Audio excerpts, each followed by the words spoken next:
I know I got you. There I you got go. about 9 million interviews I always do. So everybody got. We in the battle of the formats. We still in the battle of the platforms, people. Yes, There's yes. 9 million platforms out there battling for your time.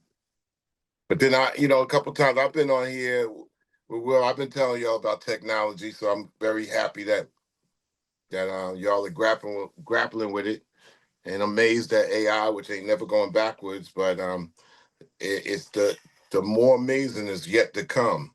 I'm in the tech field. We have to bring the Noise app. I'm going to tell everybody out there that I'm one of the few app creators out there, and we only created two. One is the Rap Station app, and one's the Bring the Noise app, which works like TikTok if you're 35 and up. I really like to, I really like to say 40 and up. Matter of fact, and here's why I tell people this: it's like ain't nothing like that club that you can't get in yet. You be banging at the door at 18 years old. They tell you can't get in here till you're 21. They always used to say, because we ran clubs, we ran all kinds of spots back in the day, Long Island, the five boroughs. And the owners always be like, yeah, we got to make it like dudes can't get in till they 21, but they be letting women in at 18. And they be saying, letting them in at 16. I'm like, wow, that's unfair. But you be wanting to get in that club, though. So our app works, it's an open free app, but you could get in there. But we say 40 and over just to be able to say we're not TikTok. Yeah, no, I see you push your app quite. You actually had that for quite a while, correct? Well, we went to a beta testing for 1 year, and then we've been, app stores on its own for another year. So it takes at least 3 to 4 years, 5 years to really get the great traction, especially if you got no money. And what I mean by no money, I mean, with the apps that everybody's on are like multi-million-dollar apps with buildings that run it and make sure. And you know what most of the money is for? Security. You know what I'm saying? Yeah. Security. Because the bigger your app gets, the bigger like what we get. It's like, okay, you in Bulgaria, and everything is just like up for grabs for security. So we've grown great. Always looking for venture capital and funding. And we hope to be, the world's first cultural app that kind of like has this area of music and culture and art. Really, we say FAMS, film, art, music, and sports. Up clips, shows, and stuff like that. And we getting there. We like it. We're growing like the Knicks. Yeah, and you brought it up. You brought it up because it's been a hot topic right here because we got a lot of DJs out of Indy right here as well on the call. So Pacer Nation and Knicks Nation has been going at it heavy. You know what I mean? Yo, man, listen. You want to appreciate a team that want to kill you, right? Listen, without a doubt. We talk about Final Four, Eastern Conference Finals. We in the first time, the second year in a row for the Pacers. You got the Thunder in there and Timberwolves. You got 26 teams that are home, man. So, of course, people like, oh, man, you hate the Pacers. I say, yeah, I hate the Pacers as long as we play them. I mean, the natural enemies of the Knicks are not the Celtics. That's the Lakers and the Sixers for them. So we got through that. But our natural enemies are the Pacers and the damn Miami Heat. That's it. So you hate the teams while you play, and when it's over, but the best team wins. So I ain't one of those persons that look at small markets like there ain't nobody gonna watch OKC and Indiana play. No, that's a disservice, man. You say may the best team win, and you watch the champions go for the chip. If you're a real ball fan, if you ain't a real ball fan, I see that Bryant in the back, and you got the number 8, so you a real ball fan. There's people out there who are casuals, and same thing with music and hip hop. They casual music fans. They like, they want to have a discussion. I'm like, how far you want to go? You want to go to your age area. Okay, but you can't talk about it outside your age area. Same thing like with ball. I talk outside my age area. I was a Knick fan in 67. I'm a Knick fan in 2025. I was a hip hop fan in 1975. I'm a hip hop fanatic in 2025. So nobody could come to me and tell me like, yo, what it was back then if they wasn't born then, because I've seen it in real time. And I see the shit now in real time. You know what I'm saying? Like cats be thinking that, like, because you're older, like you don't see what's happening. Like if I see somebody at a concert and they ad-libbing to their record on the stage, you can't tell me I ain't seeing that. Now, I'm not the person that's gonna say it's whack. Because I say, well, that's how they doing their thing. So they're gonna have to satisfy that audience that paid that money, $200, $300, $500, whatever, to see their main act that they love that song ad lib to their cut. In our area, we can't get away with that.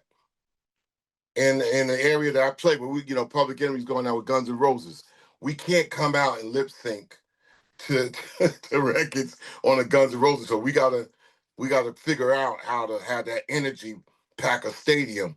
So you got traditional heads, and you got to make a new head see you for the first time. Say, oh, what the fuck is that? It caught my interest. I couldn't take my eyes off it because today we have screen ages, and people listen with their eyes. So that's why they're going full circle back to that video. That video you couldn't take your eyes off of it. So somebody might say, "Oh, AI and all that." Yeah, but your eyes were stuck to it. Even you can't even get judgmental on it because it's moving like that. So I think AI has a great future, not just in visuals but in audio as well. Screen ages. Yeah, Screen man. ages. Screen That is ages. the I mentioned, because people listen with their eyes. I mentioned this. Yeah. The project Will hit me up.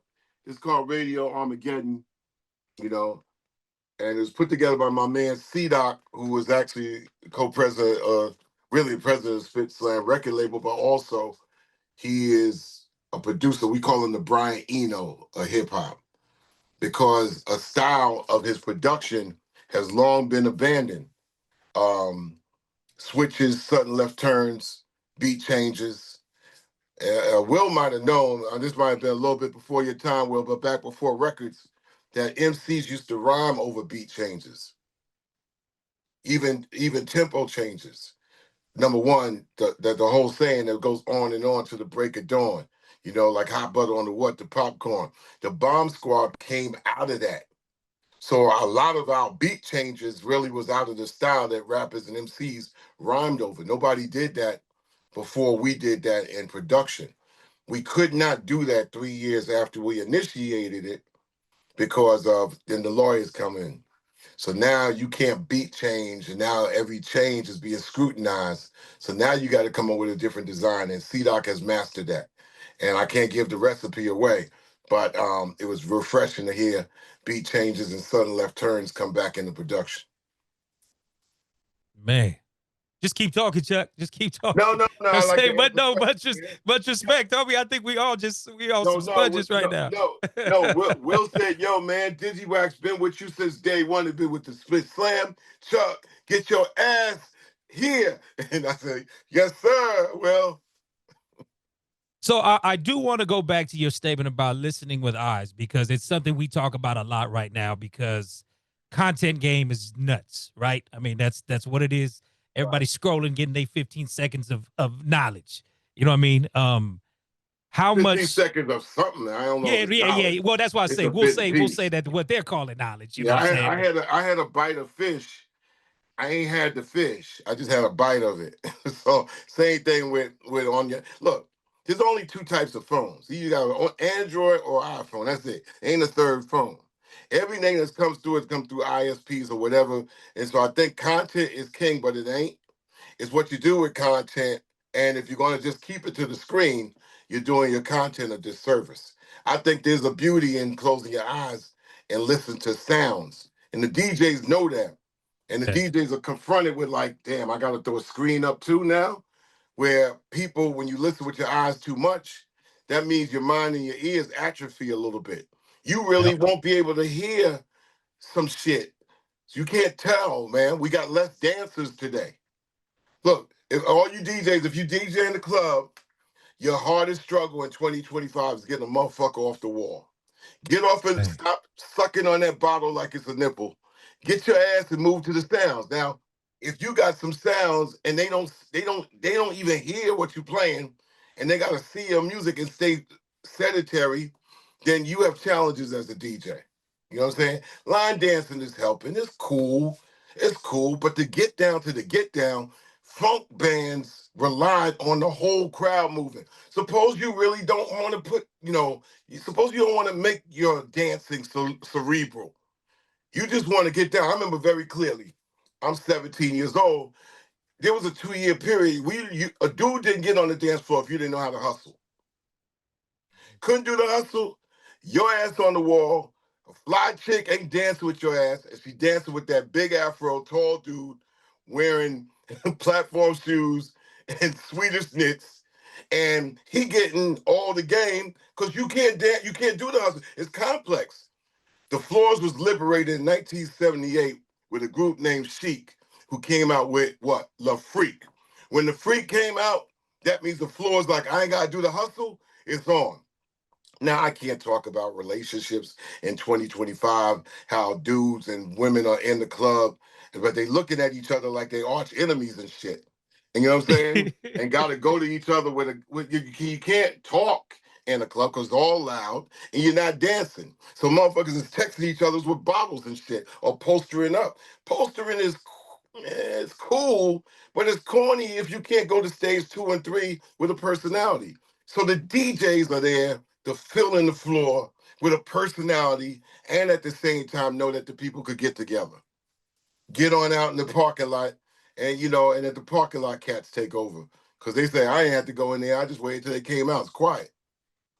But now people are so stuck to their screens that they coming out of the club like this. So, I mean, we at a turning point where I think that the DJs got to take control.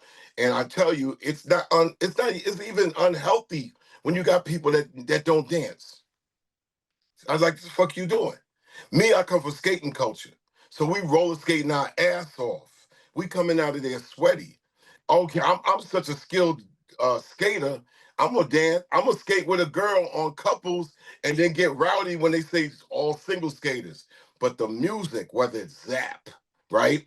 Whether it's like Good Times, whether it's hip hop records and shit, you like moving like this, man. At the end of the day, your music is here, it's here, your body, and you all good for it. I don't know if we making robots, man. We making robots. So Shit. robots don't dance. Robots don't sweat. Robots is corny, man. It's like there's nothing worse than somebody listening to music and they just corny with it. So it's one thing, we like people are shy. So if you're just doing this to music, you a head nodder, or you in the car like this, and your hands on the wheel, and you like this. I mean, it's cool, but that's just one stage. You got to move the rest of your body, and that's what people make the music for. They used to. The funk bands never ever stop. Rick James will hit you with that microphone. You stand still and stare at him. Today, you get a bunch of young screenagers and you play James Brown, they'll stare at it. And they just recorded. And they just recorded. You know what I mean? So who's the number one DJ? Apple or Android? They control the souls, and we got to kind of like back off of that. And so, Radio Armageddon is like DJ Shadow meets Wu-Tang Clan in a radio station with security dipped in acid. It's just an acid approach, man. It ain't even meant to be liked. It ain't meant to be liked at all. Matter of fact, it's an album that says get the fuck up out of here. It's only gonna be something to somebody that knows like what beat changes are, rapid hardcore ass beats, tempos that switch and change and dope ass MCs. We got a cut on here called Is God She, right? Now, of course, in the lyrics, there's things where these MCs are bringing to the table. Now, I'm doing MCing, but I'm doing like a kind of like a quasi master of ceremony, sometimes rapping, sometimes spitting, sometimes just here they go, introduction of the MCs that's on this record. From anybody from, King T dropping the drop, or Schoolie D, Miranda Wrights, and MC Half Pint Women, spit on the song called Is God She. And Is God She basically was like saying, well, everybody talk about God being a he, but shit, is God she? Is like God could be a woman. Woman, that's the universe. Daddy O's on our first release. I can't really say the first release is a single because it's not no singles on here. It's just, and it's not a mixtape. It's really a collision. This is a sonic collision, right? So it has no beginning, it's no end. I'll tell you why. If you put it in iTunes Shuffle, you know how iTunes Shuffle, you go to iTunes Shuffle and they'll shuffle it. You can't tell whether you're at the beginning and the end anyway. Even when they mix up the joints, it's just like that type of thing.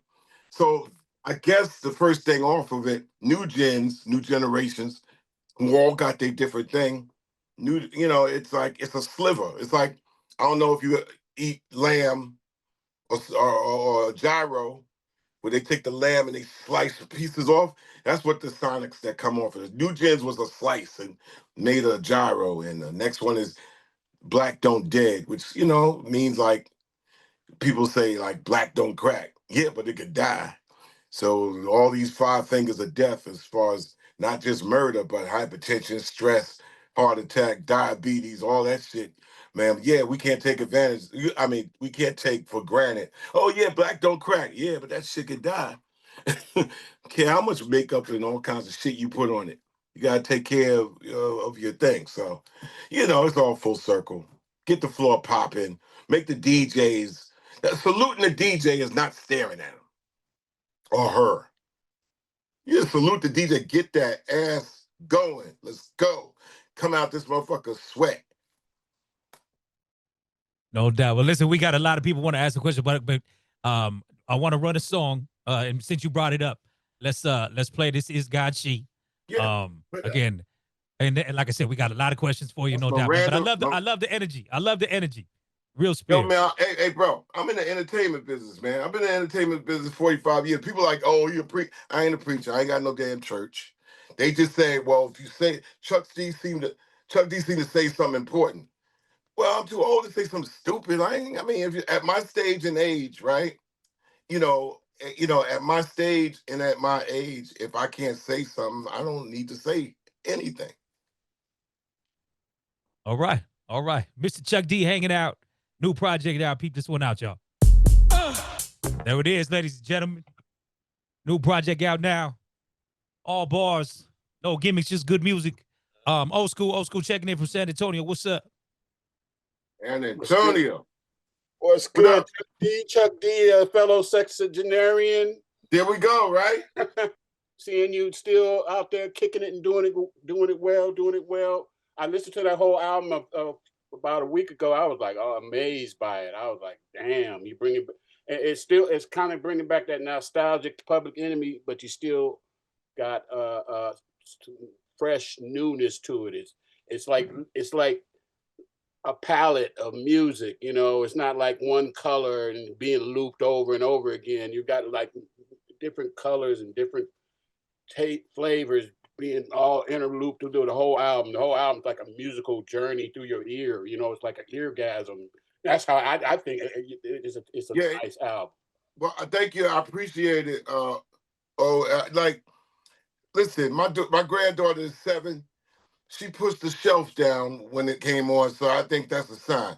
Yeah, I'm a fan. Look, I got your stuff. I got so much Public Enemy stuff. Thank you. Shut It Down. That kind of remind me of that Fear of the Black Planet album too. It's got some of the touches of that. It's still got that kind of Bomb Squad style to it. Because I followed y'all for years. I've been DJing for 40 years, and I know that's something else, man. Everything you've been saying, I've been trying to express. I'm like, this, you got it right, hit it right on the head. So I'm like, I'm giving you all the props or flowers, whatever expressions they use these days to, express my appreciation for Chuck D, man. You was one of the baddest, one of my role models. They got me to starting to want to DJ and stuff. I was DJing before. But when you came out, I was like, oh, when they came out with what was that dang song? I can't even remember the name. Rebel Without a Pause. Oh, Without a Pause. Yeah, that one was. Can't Trust It. With that James Brown horn in it. Yeah, Welcome to Terror Dome. Brother's Gonna Work It Out. All that stuff from last century. And then I appreciate everything you've done DJing wise. And do you DJ in the clubs also as well, or DJ online, or like tell me about some of your DJ spots that you get down to get down. Well, right now I'm kind of like semi-retired. I just still try to DJ on my own, but like I've been trying to come up with a gimmick or something maybe online that I can come up with, because I still think I got a lot to offer the in music world, Well, you need to but do a mix show on my rap station networks. Like we got 12 station channels, and we got to listen. It ain't nothing like it. It's like Sirius XM, but it's just all rap. And you could go get it at rstvapp.com. all And right, we in the stores, we in the Google Play Store, and we also in the Apple Store for the apps. You go pull down Rap Station, it ain't nothing like it. And I know I wanted to get back on Digiwaxx to tell, because Will been inviting me for the longest, but it's no bullshit. This ain't like them other people. This is like, boom, go right here. Well, yeah, that's 12 stations right there. And we got DJ Kings, which is just for DJs. We got the only 24/7, 7 day a week station for women MCs. So a lot of the stuff in the marketplace, I'll be hearing them talk about well, what do you think about Kendrick and Drake? I'm like, they ain't the two only motherfuckers out there. God right, damn. Or Right. what do you think about Nicki? Look, those are corporate situations that might as well be next to the heaven or whatever. We have a 24 hours of a beat station called Rap INST. You see that? yeah. Rap INST. When people come to me with beats, we got 24 hours, 7 days a week of producers, instrumentals, and dub beats that are cycled around. That you press the damn thing, right? And you get it. I'm gonna have to write that down. Rap INST. Put that on my No, memos. no, yeah, just look. And then I'm saying that, like, same thing. Base hit radio is submissions. So we done service, and Will has been and Digiwaxx has been a great help. We done service like 500,000 songs over 15 years. But the app that we built is new to the situation in 6 years. But to bring the noise is 2 years. Listen, I'm gonna tell you a story, right? I could talk, right? Because I don't ever be anywhere selling my things, but I think it's important to pay service, and that's why I made Enemy Radio. R the link, he said the link is not correct. rstvapp.com.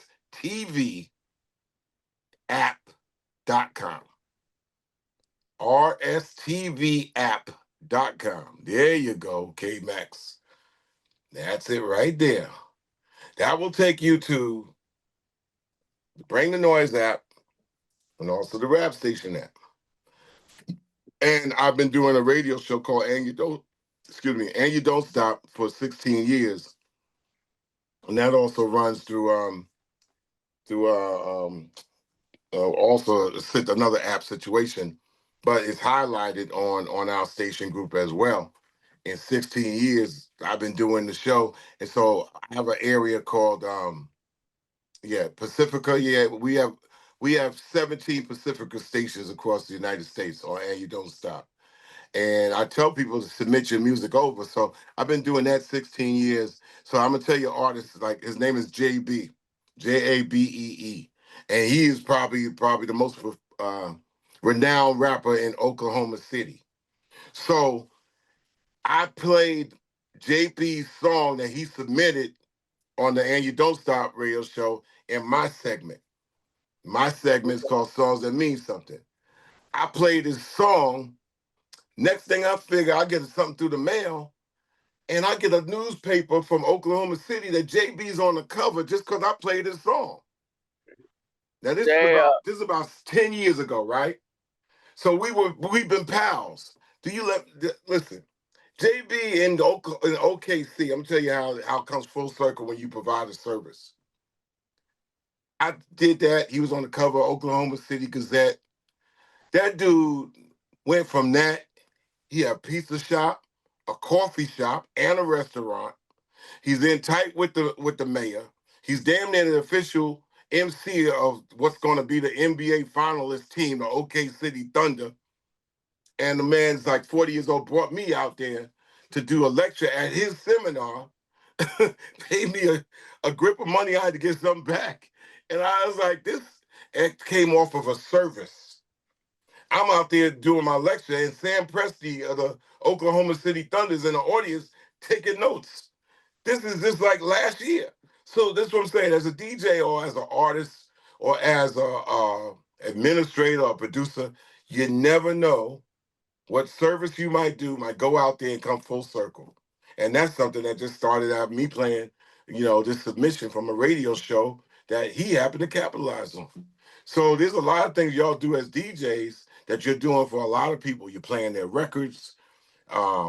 You're going out and playing these events. And sometimes you might feel like, damn, is this all in vain? Nobody giving me no love. I've been doing this a long time.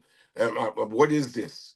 Your service, what you do, is seriously the lifeblood of our culture.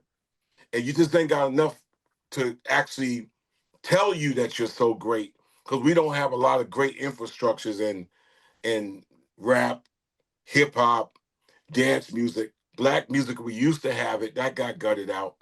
And a knife can't cut itself. You know what I'm saying? So you got to get it from the outside to say, damn, like, yo, cool, you're incredible, man. Keep doing what you're doing. Everybody needs that encouragement. You know what I'm saying? And we can use these tools that we have in technology and online and social media. Fuck the hate, man. Let's congratulate, man. You know what I'm saying? That's the thing that keeps this thing going, man. Every song that we got that people start making got to be some songs that say the words beautiful and love to it, and not just like, I'm gonna bust that head open. I mean, we get that, but god damn, our music used to be like, we know what it is. We're gonna need some sunshine in the music and culture.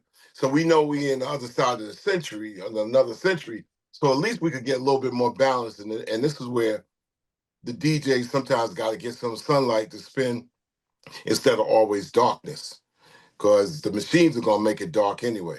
There ain't no bright machine out there. Souls are the gadgets and devices and shit like that. They cold as a motherfucker. So the DJs and the music and the meaning and the love, man, that's the thing that makes everybody feel like, shit, I'm appreciated coming in late. See if my lady gonna be mad I'm coming in late because I'm DJing another gig where motherfuckers ain't really feeling what I put down. You need encouragement. It happens in sports all the time. Cats in sports get that encouragement. They get it from the fans.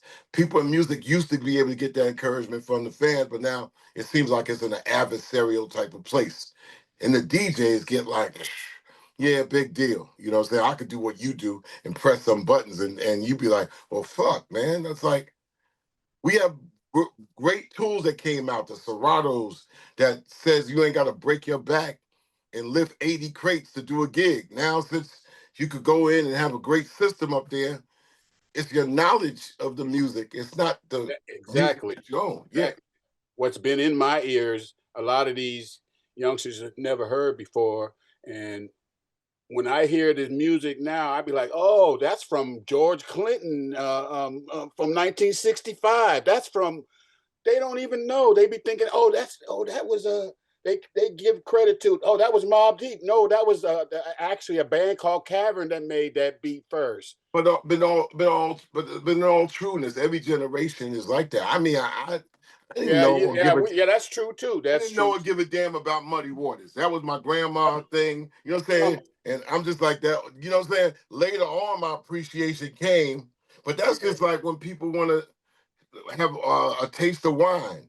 I mean, I'm spitting it out if I'm 5 years old. I don't drink or smoke, but I'm just like saying, people got to acquire a taste for I was something. a 70s kid.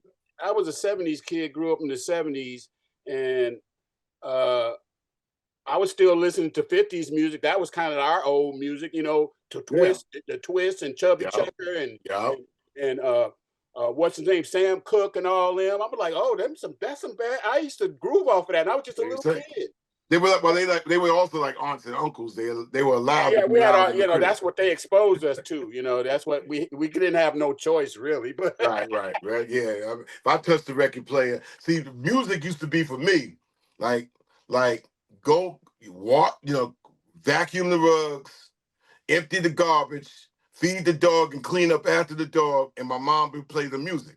So I bet it's BAD. I bet not touch that record player.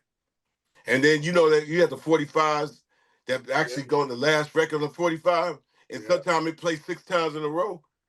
I better not touch that record. Nope. It's the only way to get away from music. You gotta go outside and finish your chores. I still got the vinyl, but I don't really use them. I got the Serato and all that. I kind of try to, keep up with the times. I didn't got certified when I'm a computer school a few years ago. I mean, actually, my certification expired, but but I mean, I try to keep up with technology, but I ain't trying to take up all your time. I just want to give you your props. And I got a lot of people want to ask questions. But thanks. Now, I'm gonna send in a note if you want to do like a special mix on. We get on one of the stations and stuff like that, make it available. It hits what it hits, but it's out there in perpetuity, man. And we would love to get DJ mixes from Digiwaxx. Well, that's on point. Then I'm ready for that. That's big. We have 17 Pacifica stations, so when we get mixes for the And You Don't Stop show, they got to be clean. But if there are other areas, they could just be whatever and go to other situations. But the one on my radio show, it go to irregular radio. So. Okay. Yeah, I got to make up special accommodations for clean mixes. Well, No, I got old school mixes too. I got old school mixes where I mix a lot of old school stuff, joints, and that'll work. We take 12 to 15 minutes to put inside the radio show, so that'll work. If you got it, it's clean, and decide to rock, we get it in there. All right, thanks. All right, word. Big ups, old school. Quantum checking in. Yo, Pete Chuck, man, thank you for tuning in with us, man. Hey, Quantum, how you doing, bro? I'm doing good, You've man. been doing your thing for a long time, bro. Well, see, you telling me that is just giving me some. I'm about to tell you about my show, but I was in Pacifica because I know at one time when you were distributing your music, your show, it was coming out after mine. Yeah. They replayed it at 1 a.m. or something like that. So I'm glad you know that I'm there, man. That makes me feel good, man. Yo, listen, this is what we do. This is what, before Public Enemy, we all came from radio stations that set rap music and hip hop out. So one of my big inspirations that this album is, and nobody ever talks about them as much as they should. Okay. And that's the world famous Supreme Team. Right. Who did a wild ass radio show at the same time we were doing our radio show. Our show is dope. Their show is dope too. It's all over the place, but I always respected what they did. And then when they made records after they did their radio show, and y'all probably know Hey DJ, and before that, Scratching with Malcolm McLaren and all that. But they were like, I guess the blueprint operators of where Public Enemy was to come from both DJ, MCing, turntablism, and craziness.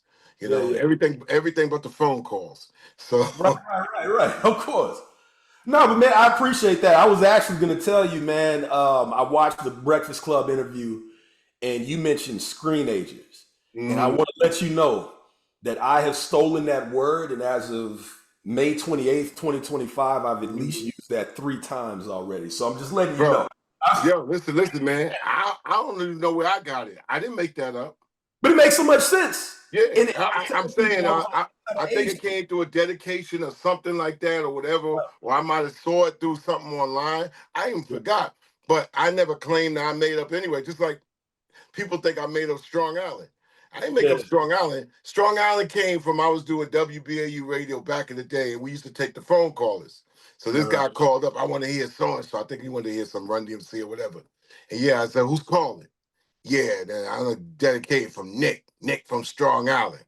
Okay. Boom, I took it random. I said, whoa, that works. But that's how it works, right? Listen, man, I've been using it because I understand it. Screen ages is not an age thing. It is 5 to 95, bro. Yeah. But before I go, I do want to say this. I want to big up some people. Shout out to Ultra Mag 7. That's my boy Chris. Man. I saw he got down on the record with you, and because he's a part of the show with C-Doc.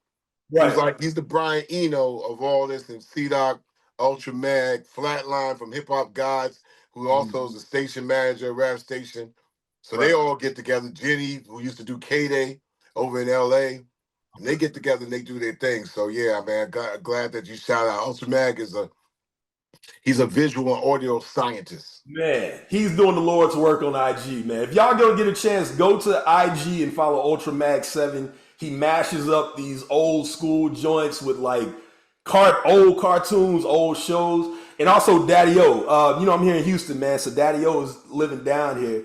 He was actually one of my the first years we were on. We were able to interview him, man. So we actually got new gens coming up on the show this week, man. But goddamn, Chuck, man, thanks for knowing about the show, man. I was sitting up there, man. Salute, man. It's like you a hero, man. You a hero. Anybody that's doing that thing that we do, yeah. You this is our military, not to say it in such a brash, other type of way, but we service people, man. No doubt, man. And here's another thing. When somebody comes out of the studio, and I'm over at Def Jam as more like an advisor, you know what I'm saying? An artist might come, or the label manager, or A&R might come to me, or people that just take the artist around, and they just want to like, yo, man, I just want to know if I'm doing the right thing. I might be stressed out or whatever. An artist might be stressed out. They might not know who I am because I'm an unk over there. I'm kind of giving the unks, kind of advice and shit like that, and say, man, you lucky your job ain't digging ditches and shit, or fucking killing roaches in the fucking tenement and shit like that. You could be having that job too, which pays well, by the way, but it ain't glamorous and it ain't a thing to smile at. But you in the music business, luckily hanging on to some situations that still pay you is a beautiful thing. But at the same time, people have to be reminded. And I have to go there sometimes and say, yeah, call me if you get twisted. Oh, I got to be on a panel. Hit me up, man. I don't want you to see you get all twisted up and all that. And I ease it down. And I said, this is a beautiful thing if you make it. And I don't get critical over, oh, this is the type of record you need to do. Or nah, I don't do all that shit. Y'all figure that one out. I'm at the end result of it all. Oh, yeah, I've taken this artist to 8 record stores, and at the end of the day, they can't show up for 4. I'm like, we gotta appreciate each other's service, man. When somebody goes in a studio and they might be putting something together and it takes weeks for them to finish, and then they present it out there, there's nothing better. Well, it used to be nothing better than somebody appreciating your work. But you also gotta appreciate their work too. No doubt. They're getting a stack of songs like this, man. So you're like, damn, man, you got to appreciate that. But a lot of them don't know. A lot of people don't know the 80 different areas of this industry. Yeah.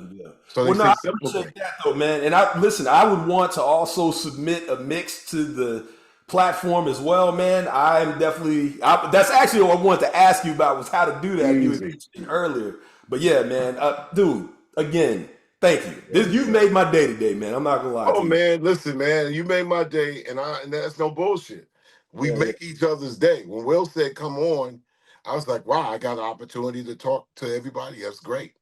No doubt. All right, man. Peace to you, bro. Luke, man, and I'll tell old dad I'll talk to you. Yeah. Old dad and Ultramag, Chris. Yeah, Ultramag. Oh yeah, for sure. Yeah. For sure. Thank you. All right, Joe, listen, let's go and play another record from the project right now. Again, Enemy Radio Armageddon out now. Believe this is the one with Daddy O, correct? New gens? Oh yeah, that crazy song that sounds like I'm on acid. Yeah, for sure. Check it out, y'all. Growing up is a strange and exciting experience, full of pleasure, pain, and wonder. There it is. New gens. Enemy Radio Armageddon, the name of the project. The legendary Chuck D in the building. We're gonna throw it out to CL and them in New York. I think you're on mute, Chuck. Yeah. Attack of the living bass heads. Oh, yeah, it's not meant to be liked. Matter of fact, you understand, the first record I ever did was Public Enemy. Well, the first record, Public Enemy, was Public Enemy #1. And I made that in 1984. That Rick Rubin chased me down for 2 years to try to come into the Def Jam fold. And we wanted to go on the radio, and he's like, come on, be my third artist. I got the Beastie Boys, I got LL Cool J, really up to fourth artist, because he had He had original concept. And Dr. Dre, the East Coast Dr. Dre, Andre Brown, my college classmate, my all-time forever good friend, great friend, he helped create bass music. He created the music that created Miami bass, later on created trap. And he was able to get that rolling 909 and make that sustained bass kick and show it to Rick Rubin. And the first record with that sustained bass kick with the rolling was Together Forever by Run DMC. 1 2 1 2, and I say, now how long that 808 been around, right? Mm-hmm.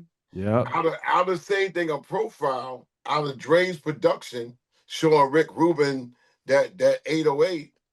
Then you had a group called the Showboys, who also from Hollis, Queens, and they start going into places like Mississippi, Memphis, parts of Texas, Arkansas, Louisiana, with that bass roll, and they helped create a Mid-South bass. So those are actual facts that Dre doesn't get. The other Dre gets credit, but the Dre that I know is the originator of the 808. The other Dre gets credit for just being a producer that listened to all other producers, but the original signature guys, Bomb Squad comes out of Beat Changes, Dre comes out of creating the 808. You know, get better, Brittany. I've seen a lot of questions on the other side, but I can't, flip it and answer questions. So if anything, Ray, you want to have them ask the question, I can answer quick, and I won't be long-winded either. Nah, we good. We good. Like I said, we got the live rendition of the call with CL and the homies out there in New York. They rooftop. They definitely want to chime in and ask some questions. CL, y'all good out there? Yeah, we here. He on the phone with Chuck Chill Out. We got Chuck D and Chuck Chill Out. But I want to ask Chuck D, being Hey, y'all, how y'all doing? being so politically charged from the very beginning, do you have to roll around with a motorcade now, or they chilled out on you? You good now? I never had to roll over a motorcade. Matter of fact, I've been the type of person that if I was standing behind you, you wouldn't know. I have the ability to appear and disappear at the same time. Okay. I can't explain that, but you know what I'm saying? I could get into any crowd and out of any crowd in a matter of seconds. I could get on the top of any building and into the basement damn near in 5 to 10 seconds. Meaning what? I'm saying symbolically is like, don't believe any of this fame or whatever, because fame is a fake construct. It's a 4-letter word that begins with an F and ends with an E, fake. It's also synonymous with fade. Because it's not real, it has a tendency to fade, which is another F word that ends with an E. And if you don't believe that fame is fake and that it could fade, then you're fucked. Yeah. So Another F word. So excuse me, the S word or F word going, but another F word. And this is something where you gotta manage everything coming at you. So Public Enemy was never approached by racists. We never had this, oh yeah, we're gonna have this conspiracy thing against you. We always knew what we was doing. I'm the music writer, and so I know the exact reason why I put Mr. Farrakhan in the song. And people are like, I said, the buck stops with me. Ain't nobody else. I'm writing this song. I wrote Don't Believe the Hype and Bring the Noise back to back. And I wanted to make a statement based on how everybody was coming after the Nation of Islam in 1986 after the Jesse Jackson thing. So I said, well, I'm going to make a record where all their kids say Mr. Farrakhan's name. We had to do a soundtrack song called, the name of the movie was Less Than Zero, and Def Jam had the soundtrack. Mm-hmm. And we made a song that was supposed to make Less Than Zero, and that was Don't Believe the Hype in the summer of 1988. And Don't Believe the Hype had, a follower of Farrakhan. Don't tell me that you understand until you hear the man. But we canned that record because it was moving too slow, and we put it in the can. So we ended up coming up with Bring the Noise. So I said, I'm going to try the Farrakhan line on this one. I said, Farrakhan's a prophet. I think you ought to listen to. What he could say to you, what you ought to do is follow for now. And then Bring the Noise became a hit on its own. Most of these things sparked in London which is our base, not New York. There's two cities that created Public Enemy's explosion. That's Philadelphia with Lady B, and there was also London with everything out there. And in New York, it was Chuck Chillout. So Chuck plays Rebel Without a Pause off the acetate, but also Chuck also played Public Enemy #1, and Magic did too. But I'm saying the political thing basically comes out of the fact is that, these things are happening anyway. It was a very, very tough time in New York City in '87 and '88, where the whole community communicated on Black radio. So I listened to these radio stations every day while I was a messenger. So you have people like Hotep Gary Bird, Mark Riley, everything came through WLIB politically because the Black community, for the first time, was able to speak to each other and hear each other for the first time in New York history through a radio station, talk radio. Remember, if you check out New York City's history, there wasn't no reason for somebody from the Bronx to be mixed up with somebody from Brooklyn. They're not seeing each other at all unless they dating each other through meeting each other in Manhattan. Nobody Brooklyn going to the Bronx. Nobody in Bronx going to Brooklyn. And if they got problems in the area where they lived, whether Connecticut, Long Island, Jersey, they never knew because I don't live there. The radio station aired all the issues, all the problems, all the political things going on. That's why, and I'll end on this note, if you ever see Do the Right Thing, how many of y'all seen Do the Right Thing? Okay. Do the Right Thing is what the movie that Fight the Power was in, that Spike Lee put it in. The key about Do the Right Thing starts off with Samuel L. Jackson being ahead of what? A radio station. Radio. Right. So the radio station gelled everybody together. So that sparked the Black community all throughout New York to be on the same page. Well, I was on that same page. So obviously I'm writing rap joints. I'm going to write rap joints that's going to be in line with the shit I listen to every day as a 26-year-old person. I ain't 16. I ain't 15. I ain't got 14-year-old problems. I ain't got 19-year-old problems. I'm 26. I'm a grown goddamn man writing my first album, Yo Bum Rush the Show. I'm talking about, listen, I'm doing this job. Gas costs this much. I'm messaging this package over there. My rent costs this much, hoping that they don't. I got grown folk situation. You never heard rap music. Fuck politics. You got to talk about grown shit that's hitting you right away. That's political. Damn, rent went up again, and I'm still making $2.35 an hour. That's political. So a lot of times people put a lot of deep shit to Public Enemy because at that time they were kids. And what kid is thinking about rent at 13 in their rap song? We didn't make records for kids. We made records to go head to head with the Rock Boys. Once again, I made my first record. I didn't make it for anybody. I'm making it for me. And then they happen to catch on and people say, oh, I could relate to that as a grown person. The 90s, people started to turn what? 22, 24, rappers became 25. Then they would tell you, man, rappers can't rap over 30. Then the 2000s came. Rappers is 31, 34. They talk about what? 31-year-old shit. Talk about drinking Hennessy. And yeah, you grown. If a 12-year-old talk about drinking Hennessy, that's a problem. You 33 years old, of course you're going to talk about sex in your records. You 33 years old. You got grown man stink on you. You know what I'm saying? It's like, you know what I'm saying? So a lot of this is like, because nobody ever had precise, really conversation about rap music and hip hop details until what? The podcast. Now, for the first time in this century, in this last decade, you see people like Joe Budden and them, they having real, not only just grown folk, but they having old folk unk conversations that ain't kiddie conversations. They don't have the same conversations that somebody 12 or 13 would have. So this is where we at. It's a growing, evolving culture that always is evolving. And I just like to see it just also have some dance elements and fun elements like it used to have in the mix instead of like Doom is next door. We never talked about just everything Doom. We got shit. We have flavor. You know what I'm saying? It's like right there. So we a little different. one damn, sometimes dysfunctional family that's organized. Right. Yeah, peace, Chuck D. I wanted to know if you were to do a Fight the Power tour with other hip hop artists, who would be on a tour with you? Like, because you kind of like have the activism. Like, what would be a dream tour for you? Well, if I do a tour like that, it sure wouldn't enough be dreaming, because I like to be behind the scenes, and I'll be 65 years old. So my touring is like, give it 2 weeks and take my ass back to my homes. I mean, I love to listen. Don't get me wrong. But what I love artists would you touring. pick though? What activists? What actors or artists would you pick? I would pick somebody like Daddy O to make the picks.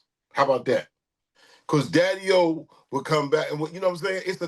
It's a talk table discussion. Me, I mean, you know, I get confused with the like give an answer real quick on something where you could end up giving 100 different choices. You know, or as well as being a little bit dyslexic and having brain fog and being old as a motherfucker, man, I can handle questions where I could give short answers to. Because then cool. I'll start meandering and y'all start playing with your fingernails like, dude, this uncle's talking a little bit too much. That's why I choose these areas. Sometimes I'm not everywhere doing interviews like 20, 30, and I'm asked, trust me, I'm asked to do interviews all over the planet in 100 different countries. Appreciate you. And especially in political strife. Like, you didn't think I done beat up on this 47, I call him 47, 45. I done beat up on that dude more than anybody ever in music. So when he won the second time around, I'm like, well, that's what y'all want. Fuck can I say? It's like, you know, he a New Yorker too. So he getting over with everybody, especially in this country, especially in the country, with that same old game, 3-card Molly shit that he pulled in New York. But a New Yorker see it, but everybody else can't see it. And they wanted that. So what do you want me to say? Right? I've been seeing this dude since 1975 pull the same game on people. So I don't be like, yo, man, I'm just talking about the music and how we could get it popping and stuff. Yo, Chuck, man, you used to be political. Yeah, I used to be 45 too 20 years ago. Big facts. First of all, shout out to Chuck Chill Out. You just mentioned him. Just happened that he was on the phone right before you said his name. So that was just crazy that Chuck Chill Out came out. Shout out to Chuck Chill Out. That's my brother. There it is, man. And Cool DJ Red Alert, my brother. But Chuck Chill Out, roll with us on tour. When y'all said tour, Chuck lit up. He probably when he wanted to call, because Chuck can tell you when he rolled out on Public Enemy tour, it bring tears to his eyes. Word. My question was about the album cover. Like, I really like the album cover. I love the message. I know there's always something deeper, but I wanted you to sort of explain what the message of the album title and the album cover, what message are you putting out there? What does it really mean coming from the mind of Chuck D?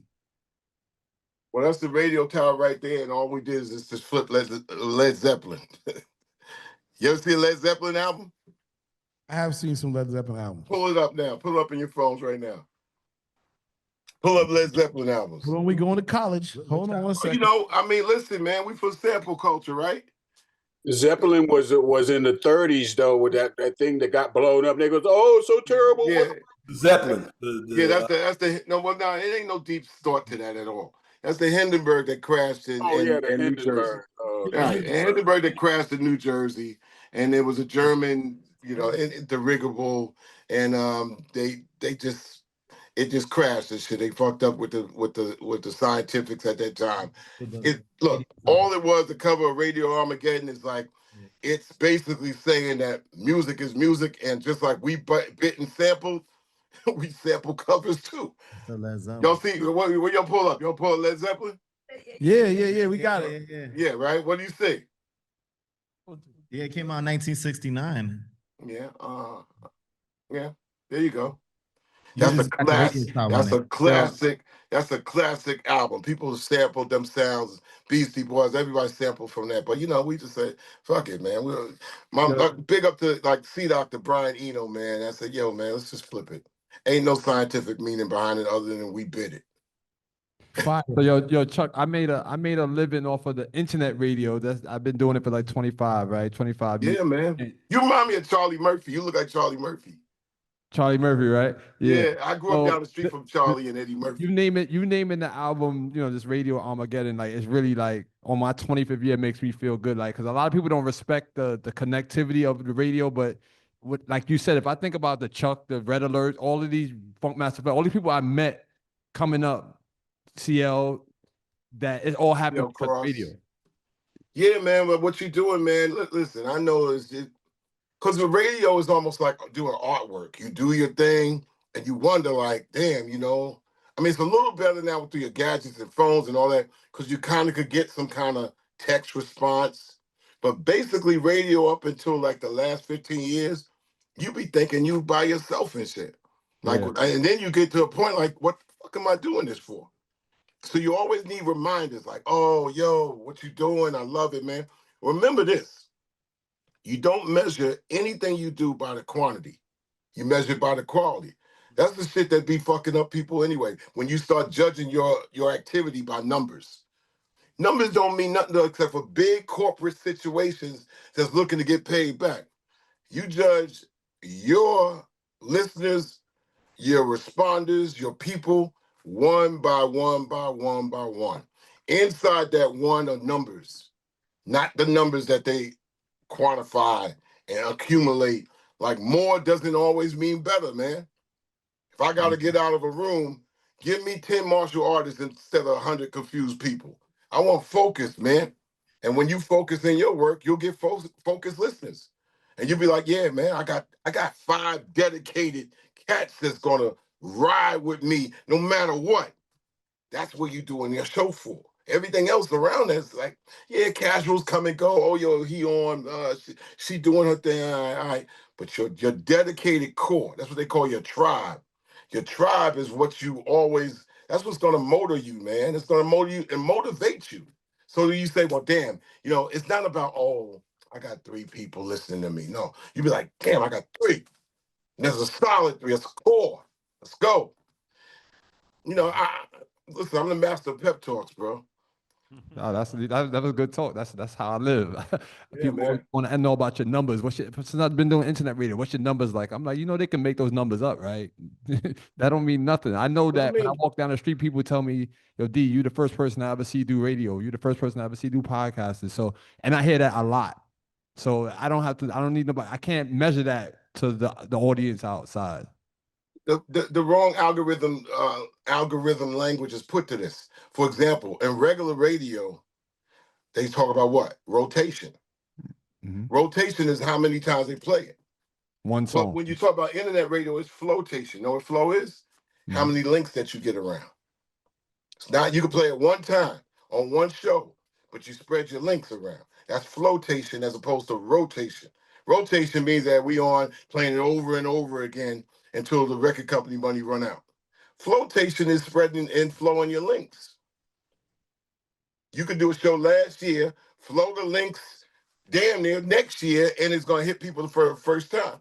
Whenever you're doing something of quality, it's always going to find an audience. It just ain't going to find it only on your time. So these will keep this will keep your spirit up while you're doing. You're not in a vacuum. When artists, you know, I grew up in art school. And of course, kids would be like, oh, yeah, you're going to get famous when you're dead. Well, at least I got something I'm doing and shit that I like. You know what I'm saying? You don't do things so they could get the quick results. Sometimes you do things knowing that's, yeah, this shit got a long tail on it. It's going to swim to where it got to get to. But these pep talks in this language is never taught. So you got a lot of people with, you know, with a talent, but they can't manifest it into a skill set where a skill set works for you whether you know, awake or sleep. You know what I'm saying? So, but you know, a lot of they desecrated this industry and radio, corporate. They bought money dictated in radio, television, records, record industry, recording artists. Management's got gutted out. Quincy Jones said it best. He said, everything's all good. And then when money comes in the room, God walks out. Mm. Not to say that you leave the room too, like, damn, now you got to deal with money in the room because God done left the room. So anything in that room it is what it is. But, you know, We doing music, man. It's not like we not in other situations. We not in the military where you ain't got no choice in the matter. You punk out and shit, and they slap you up in the barracks and then slap your ass up. You can't really like, yeah, it was fucking. It's me against all y'all. You don't hear too many stories about that shit because they all got the same shit. And they all on the same fucking mission. That's the military. It gets real nasty in that. We doing culture. Yeah, it's a battle and it's a war. We can use all these synonymous terms, but it's also a beauty in what we do because it adds peace. It's the ultimate drug. You know, that's what I tell people all the time. Well, if you're doing your music and you're doing this and you over D or weed, then something's wrong in what you're doing. So this shit is supposed to be therapy. It ain't supposed to be stress what you're doing. It's supposed to actually damn near be better than the weed if you're doing it right. All right, we got one more from New York. Go ahead, Gina. What's good, Chuck D? My name Hey, Gina, how you doing? I'm good. Miss Cool G is what they call me. I got That's a an quick incredible question. name. Thank you. I got a quick question for you. So, how do you feel about tech, i.e., like AI, sitting there and helping to either help or not help with the hip hop culture? AI is its own beast. It's a vehicle where you got to learn to steer it. Don't have it run over you, and you got to figure out how to get on it because the vehicle will get bigger and more complex to steer. If you go into AI, expect it to do all the work, it's going to eventually do all the work, and it's going to even out the playing field. Mm-hmm. AI is doing some masterful things, but you can't just press a button and just, oh, that shit is dope. It works best when you go in there and add it to your skill set, and then it could do some phenomenal things. So people are gonna get lazy with AI like they got with sampling. Right. However, if you got a skill set, like I gotta give it to my man C-Dot, he developed some shit that he's doing and with sudden left turns and shit that lawyers can't see, that he could manipulate that AI space and steer it. It's easy to get overwhelmed by it because it's not going to go backwards. Artificial intelligence, listen, doesn't go backwards. It goes forward. Also, you can find out it has some inadequacies in it. Artificial intelligence is what? Sometimes you get in there and the job is to make shit perfect, right? Right. Sometimes the beauty is not having it perfect. What do you think the human signature is our mistake? It's like sometimes like, all right, you want to get plastic surgery because you got a scar. But sometimes that scar might becomes your signature so beautiful, right? It'd be like, yo, I'm gonna keep this scar. You know what I'm saying? Mm-hmm. Fuck perfection sometimes. Sometimes in some areas, yeah, I need to make this area perfect. This is why I was like, I was anti-auto-tune because it got to a point, it's like one thing getting high, other thing getting sloppy drunk. Right. People got sloppy drunk with auto-tune. It's like, God damn. And then if you have a million cuts that's all doing the same thing, doesn't mean that it's whack. It's just that, 10,000 songs are doing the same thing. If you're talking about the same thing and it's actually doing the same thing and the same type of beat per minute and the same measurement, that shit is burnout. It doesn't mean that it's whack. If y'all getting a song, you get 10 songs and they all kind of doing the same thing, eventually you got to choose two, right? What do you say? This is survival or the fittest. And a lot of times you might say, well, you know what? They all doing the same thing. So I got to go for the one with the most pow name, the most name. But basically the song's flatlining and doing the same thing. So a lot of time when we go further with artificial intelligence, how much of you can you keep? That's the deal. How much of you is your identification, your signature? Back in the day, and I ain't gonna give too many back in the day talks, but back in the day, well, I'm just like I said, back in the day, the biggest violation was what? You biting my style. I came up with some original shit. You got some shit over there, but you biting my shit. All we got is our style. Sometimes the style ain't always up here. Sometimes the style be like down here, but it's my style. So when I come walking through the room, you know that shit is me. I mean, look, Right. we old school, Flavor and I, right? Regardless of anything, take everything away. If me and him walking in the room and talking, Cass is like, that's Chuck D and Flavor Flav. because our voices was the most sampled in rap history. Right. You know what I'm saying? Our voices. But we come from a time where voices and audibles was everything. Now we in a different realm. You can't really judge, NBA's young boy by his sonics. You got to judge him sometime by like the whole shit around him. So it's four areas in music today. There's sight, sound, style, and story. Those are the 4 elements today. Meaning what? I got to see what they look like. They got visuals. I know what they hear, like they sound like, I guess, even through the auto tune. Their style, I know their style based on what I see and what I hear from them is only distinctly theirs. And story, this is what they talking about. And this is, if they talk about wanting to go up on somebody, that's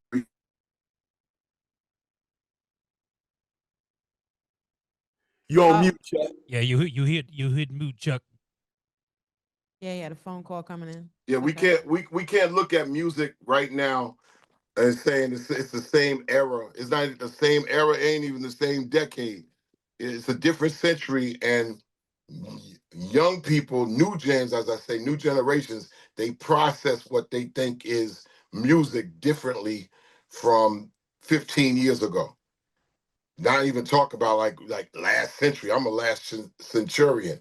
So I'm not gonna go to somebody like, you hear what this is? They be like, here, I don't hear it. They listen to music with all their senses. And this is where it's different. This is why an artist could go do a concert and ad lib along their song. And you'd be like, well, damn, they ain't even doing the lyrics. They just ad libbing to it. And it's 50,000 people in there jumping around. I mean, it is what it is. That's what it is. You can't say it's good, bad, or whatever. That's how they process into it. So that might be the better word. They process to it as opposed to just listen to it or just see it like they did with the BET MTV generation. Am I kind of clear? That was amazing. You have dropped so many gems today. I'm only good at what I'm good at. I'm good at 5 things, and it ain't 6 things. I tell people I was like, good, 5 things. If you ask me about, a lot of times people ask me about religion, they be asking me about, politics. I could give an opinion on it, but I am not a scholar in those things. I can come up with a conversation that makes it, and make some sense at it. But I was like, I'm music, art, culture. You know what I'm saying? That's me. I'm a culturalist. I'm a earthicist. I'm a raptivist. And I combine these things into the area that I know. I'm really not skillful in a lot of different areas, and I ain't gonna try to be so at 65. Amen. Yo, K Max, man. I think that, hold on real quick, K. K, hold on real quick. Let's play another record real quick. Let's play another record real quick, just to get back into the project. Got Black Don't Dead? Let's do it. That's exactly the one I got on queued up right here. Okay. You know what I mean? So let me get this share right. But again, we thank you for dropping game with us, Chuck. Like I said, it's all real. It's all the shit that I think everybody knows, but for some reason gets put under the layer. You know what I'm saying? So this one right here, Black Don't Dead, peep game. What's up, y'all? This is King T from the world's famous. Out of here. Quick question before we move on with some other people, Chuck. Like, I know you keep saying this album wasn't made to be liked. Who's this made for?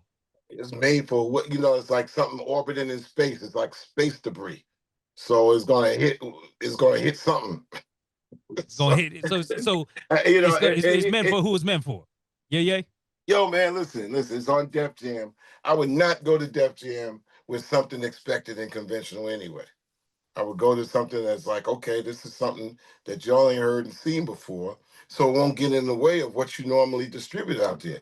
I go to these places also to see if I could curate and caretake for their catalog and treat rap music like respected music. And the 3 majors that we have, right? We have what? Universal, you have Sony, and you got Warner Brothers, right? They don't treat rap catalog look, I ain't even got to talk about Led Zeppelin, Beatles, The Who, you know what I'm saying? Jefferson, Airplane. We got to talk about them. We're going to talk about acts that like Styx, REO Speedwagon, Foreigner, Def Leppard, Foghat. Trust me, you go to any one of those majors and see if you can mess with those masters and see if a stack of lawyers don't try to 86 your ass. They treat that like, because they're each one of those legacy situations treated just like that. The world of rock. They don't fuck around, man. So in hip hop, it's like it's stacked up in a pile. Black music. We don't know. We can't even clear it. Made of samples. The people that did it, they did. They enjoy, all this other stuff in there. So going into these places and doing like what Rhino did over at Warner is a goal of mine. How to really seriously curate and caretake, catalog, and really and Mass Appeal and Nas start tapping at Sony and trying to treat it right.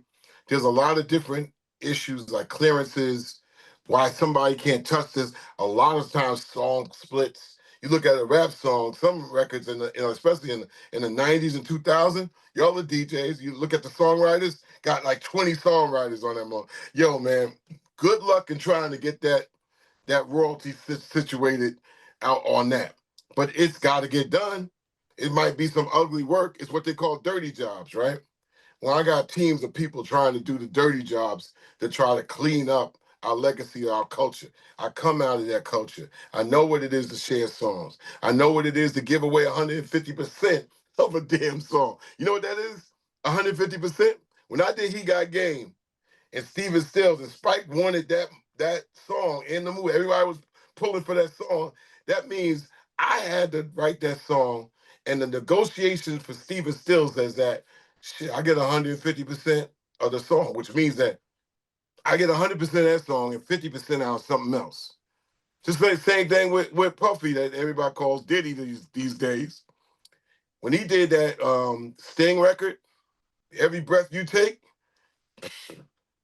150 or 200% of that song. You ain't making nothing off of it. So there's a lot of those issues that the regular fan don't know, but they up there like, oh, yeah, okay. But the background of this, those are where hopefully I want to do more of that. C-Doc is my label president, and he's incredible, brother. Same thing as Flatline, Ultra Mag. They curate and they try to mine. They just mine all day.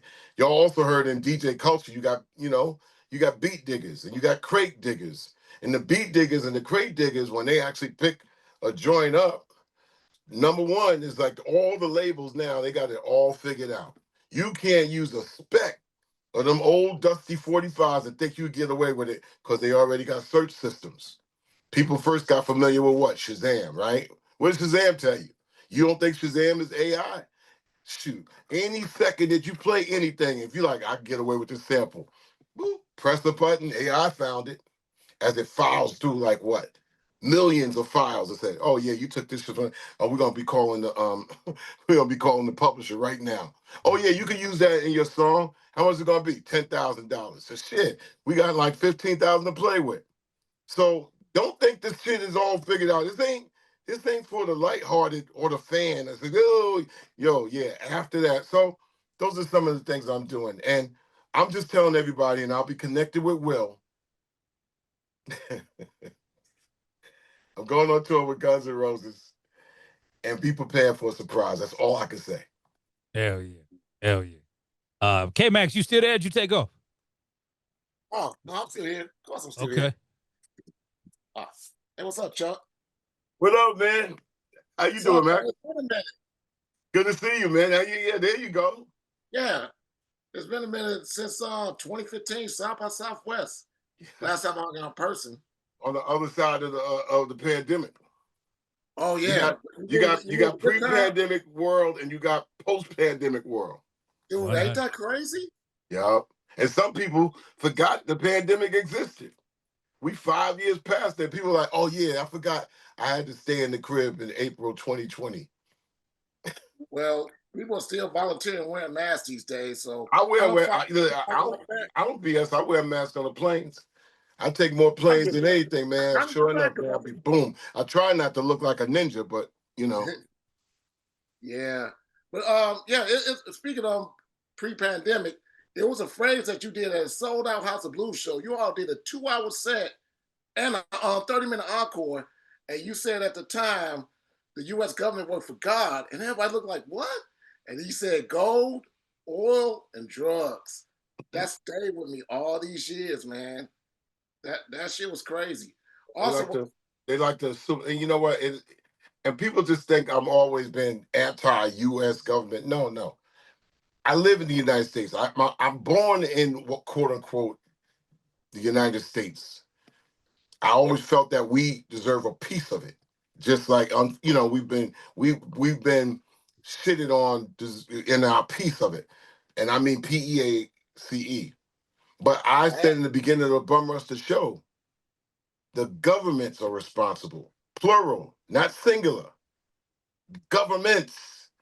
And I believe, you know, I'm a little utopian, man. It's like, I believe that human beings and people deserve to be citizens of the planet Earth as Earthicans.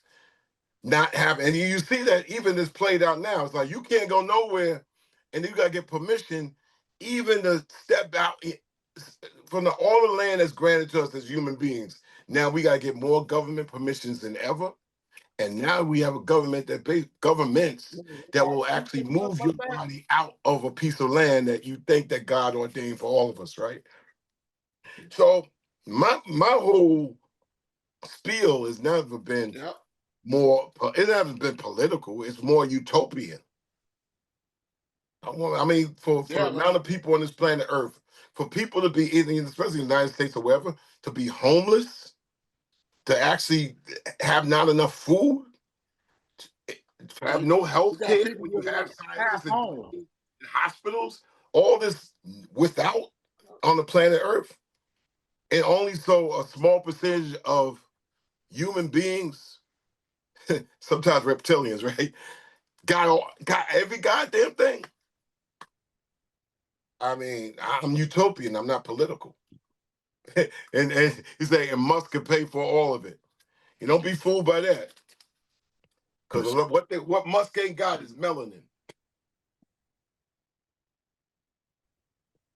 Fuck the Marvel superhero thing with Marvel comics made up crazy. Vibranium. What do they call it? Vibranium. The element is vibranium. Yeah. Melanin, dog. Melanin. See, when they came out, when Marvel came out with Black Panther as a comic book, the Black Panthers are already in activity. But you know, Stan Lee was kind of hip as a writer, and that was the first black superhero in Marvel Comics. DC didn't do that shit. So they created a whole thing in comic because it was a little bit like, okay, we want to kind of like show that we're hip too. So what they call it? They call him the Black Panther. And they created a whole script kind of woven in the mythology, but a lot of truth in it, and sold some Marvel comic books. That's comics, man.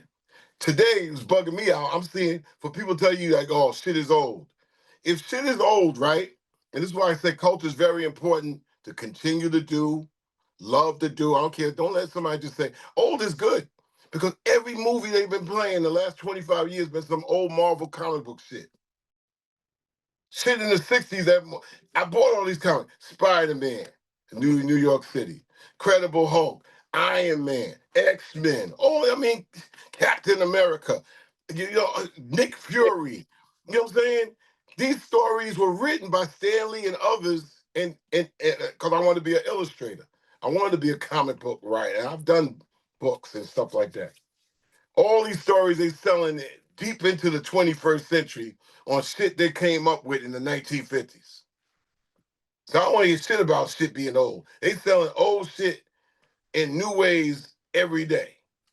With no new ideas yet.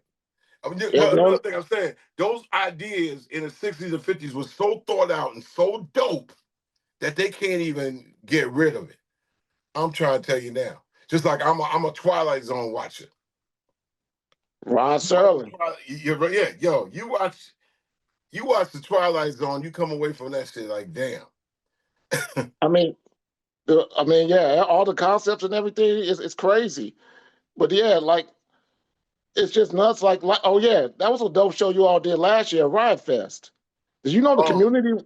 The community was mad about it last year. They made a re-up on a multi-million-dollar deal to have it back into the same community. But this year, it's no hip hop. Last year they had you. Right after you was the Marleys. Before you they had Cypress Hill. They had Tierra Whack, and they had a couple other people. This year, zero hip hop. So it's just crazy. Like my things are changing. That and speaking of South by Southwest, Rolling Stone changed it. Starting next year, the music is going to be minimized, and that's the whole thing that started South by Southwest. It's now more tech, which is cool. I like the tech and the film, but it's not that much music. Ever since C3, who runs a lot of Palooza here, and backed by Live Nation, now they got bought by Rolling Stone. I thought they were a music magazine. Why are they getting rid of the thing that helped birth South by Southwest? Because they probably need a certain amount of print magazines to go out there to behoove their pricing. And you know, it's one thing that you can have a lot of magazines that hover down into the low thousands, but once you start having to get subscriptions and you got to still do those millions, it's hard for them to downsize. Same thing like with Sports Illustrated. It's hard for them to downsize from those other numbers that kept everybody working for them and in business. So they're trying to figure out where their space is going to be, and that's their struggle. Yeah, I want to hit you up about your radio station too, and then like one last thing. One thing about AI, because I actually do tech, and I've been doing like NVIDIA got free certification where you got to pay for the material, but it's a thing called hallucinations. When the AI tried to create something, but it's not real, but it's still pushed forward with whatever it wants to put out there, despite it not being factually correct. So that is a problem. That's a glitch in AI. Yeah. ChatGPT has fell off so far, man. I did something simple. I just said, how many times the Knicks have faced the Indiana Pacers in the playoffs? They came up with 5 times. I said, I know that's a goddamn lie. Yep. I went to ChatGPT, man, and it was like, it just kept falling off. It kept missing things. It's like had Chat AI Alzheimer's and shit. Man, it's not 100%. It's only as good as the people that feel the information. And the same thing, you know, how many people, and this goes to everybody out there, how many people struggle with trying to figure out whether they use this or the GPS? You know what I'm saying? You can't use both of them at the same time. So you got to be like, you know what, fuck it, I'm gonna use this and get to where I gotta go, because I gotta use my references here. Now GPS is dope because it take you in an area that you've never been and take a shortcut or whatever. But in a familiar thing, like I want to try to figure out the shortcut and GPS, you can't do them both at the same time. I can't. But you know, GPS is a sign of, does AI control you, or are you controlling and steering the AI? And it goes all the way down in the prompts. What are your prompts going to be like in designing something? You know, look, if you got AI and you able to go and say, I'm gonna go the AI to help me with this 3D print crib, tiny house. I need another room. I need the best thing, tiny house, back of my crib and stuff. You know, 1 room, 1 bathroom. Sketch it out, map it out.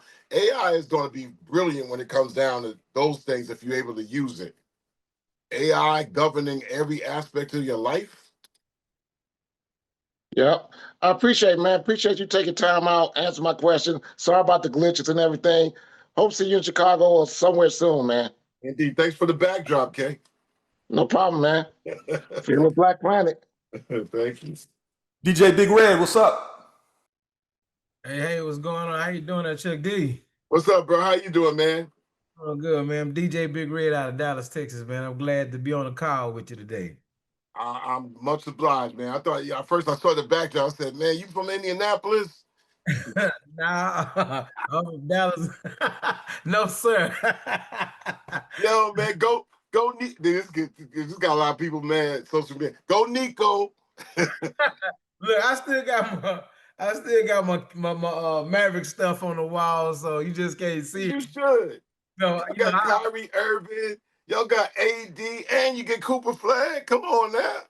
Look, I can't complain, man. I still say the NBA rigged. I'm just saying. Oh, here we go. NBA's rigged, man. I was Listen, you know why I say the NBA ain't rigged? Okay. Because the Knicks ain't won. Man, they said If the NBA was rigged, we done had champions. Oh, New York, it'd be rigged like baseball. You see, like I'm like, for example, I grew up as a Met fan. People are like, man, you don't like the Yankees? It's too damn major league teams. You know what I'm saying? But baseball, they destroy small markets. So as soon as somebody jump off of the small market, they end up being a damn Yankee or a Met or a Dodger or something like that. I don't want to watch it because that shit is rigged to me. But in basketball, it's hard, man. So I got a whole bunch of Knicks fans. Just a little bit of ball talk I get here. Knicks fans beat up on each other more than anybody else. You know, I got a little bit of OG stats. They just call me crazy. But Knicks fans beat up on each other.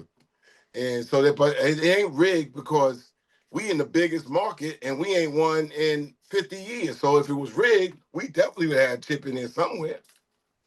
Yeah, I can totally agree with you. You know, the only thing I can say is like we sacrificed a real big franchise player and then turn around and get a #1. We never had a #1 draft pick. As sad as we was in the 90s, right. We never had a #1 draft pick. It just happened, man. It just happened. Y'all lucky. Nico is spared. How about that? Nico is spared. So when you see the brother, if you happen to be in the restaurant with him, give him a dap from me, all right? I got you. I sure will do that for you. But my main question to you, Chuck D, yes, sir. Being a pioneer of hip hop, being in Def Jam, man, and seeing all of the years go by, and I also loved your interview on Drink Champs, by the way. It's just the advice that you give to different artists, and like, who can you say that out of all the artists that came through Def Jam that you gave advice to really stuck to them and you really saw them shine with it? Well, I could go outside Def Jam because we had all those tours. Right. So it was bigger than the Def Jam. We wasn't segregated by the label then. Inside the label, I could say young cats like Onyx paid attention. Later on, Ja Rule. When we were in there, they were coming in as rookies. Then you had even people underneath us that were coming in the 90s, like what Third Base was there, EPMD, you know what I'm saying, was coming in there. But outside of that, you know, being able to do America's Most Wanted with Cube, you know, being able to put Latifah on her first tours, Tribe Called Quest. We were really the older brothers that looked out for everybody. It's like Public Enemy is like the security at the door of the party. We know it's a party, but a party only as good as security at the door. And for years, we were that, you know. Of course, in PE itself, you had security of the first world, which is symbolic. And that was Griff, Brother James, Brother Roger. They were security of the first world. They were our security at gigs. We did the music. Flavor was the MC. You know, the Shockleys were the DJs. I was the main MC. You know, Busta Rhymes, like I say, yeah, you know, people like that. Matter of fact, Leaders of New School, we used to have them run around the track backwards, spitting their verses. We say you got to build up your lung power. You better not be on the stage standing still like you Luther Vandross. Get your ass, you know, but it showed up in the show. I said, you're going to beat other groups out with your wind power. You know, we would be a little scientific at that whole thing. So it was not like, it was like Bruce Lee. Like Bruce Lee said, I can't teach you a damn thing, but I'm here to help you explore yourself. You really can't teach talent, but you can guide talent to manifest itself into a skill set area where it works for them. I kind of get lost when people say, well, we can produce a better song. Art is subjective, you know. I think some people gonna like things and some people gonna be like, I don't feel that. It's gonna be like food, you know. I mean, there's things I haven't acquired a taste for. Somebody brings some crawfish to me, I'm gonna be like, it still ain't. Maybe you catch on now. I'm like, well, it's been 6 decades and it ain't. So different strokes for different folks, as Sly Stone said. Right. And last part of my question is, when you talked about Ice Cube when he came in and decided to work with you guys and working on his album, what was that like working with Cube, knowing that at the time that he came from the West Coast coming to the East Coast? Well, Cube had a little bit of issue with NWA. It wasn't frictional. It was more like he had some things to say, and being part of a group wasn't beneficial at that time financially. And he wanted to, still be in the situation. But at that time, it was with Priority, and Ruthless had Priority, and Cube was kind of told, yeah, you'll get your album like next year, and that was unsatisfactory with Cube.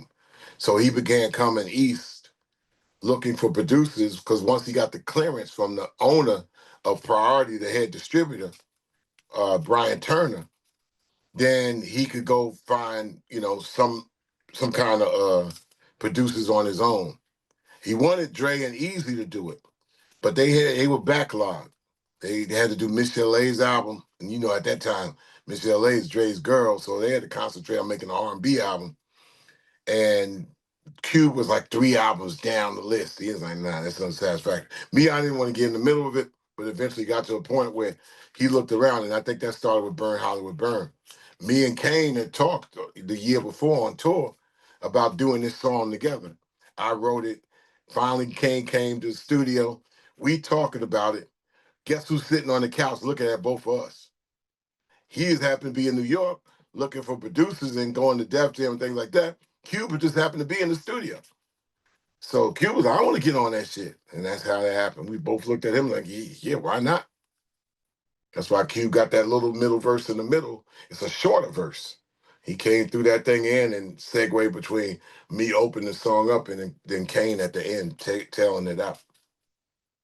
That is some information I never realized. That was the first time you guys got together. Wow. The buck stops here with all the stories I'm trying to tell you.